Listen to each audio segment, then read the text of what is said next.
आगामी लोकसभा निवडणुकीच्या पार्श्वभूमीवर गडचिरोली पोलिसांना मोठं यश मिळालं आहे। गडचिरोली पोलिसांनी 2 जहाल महिला नक्षलवादी आणि एका जनमिलिशियाला अटक केली आहे।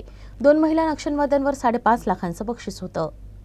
टीसीओसी कालावधी फेब्रुवारी ते मे महिन्यात माओवाद्यांकडून साजरा केला जातो।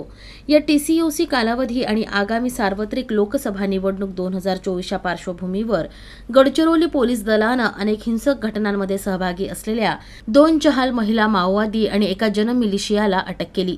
काजल उर्फ सिंधू गावडे ही 28 वर्षीय महिला नक्षलवादी निवडणुकीच्या पार्श्वभूमीवर विध्वंसक घटना घडवून आणण्याच्या उद्देशानं आणि सुरक्षा दलाच्या कारवायांवर लक्ष ठेवण्यासाठी एटापल्ली तालुक्याच्या कचलार परिसरात फिरत होती। याशिवाय गीता उर्फ सुकली कोरचा ही 31 वर्षीय नक्षलवादी गडचिरोली कांकेर सीमेवरील पिपली बुर्गी पोलीस ठाण्याअंतर्गत जावेली जंगल परिसरात संशयास्पदरित्या फिरत होती। याबाबत पोलिसांना माहिती मिळाली आणि यानंतर स्पेशल ऑपरेशन ग्रुपचे जवान, पिपली बुर्गी पोलीस पार्टी आणि सीआरपीएफ G192 बटालियननं परिसरात शोध मोहीम राबवली। यावेळी या दोघींना ताब्यात घेण्यात आलं। या दोघींचा अनेक घातपाती कारवायांमध्ये समावेश होता।